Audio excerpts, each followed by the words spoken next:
what happened to your phone, sir? I was traveling with my wife in Bali, and I was kind of distracted, and Yeah. I got my phone and just dropped it. And now you can see what happened. And I really hope that you can help me with that. Definitely, man. I'll fix it up for you. Give me about an hour. That's great. Thank you. See ya.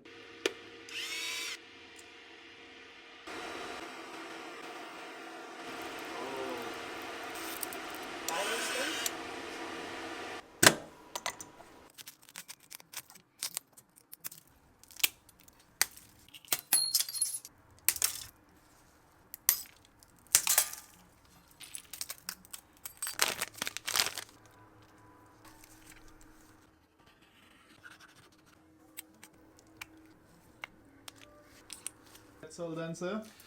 Okay, let me check. Oh, that was fast, and the budget, and brand new again.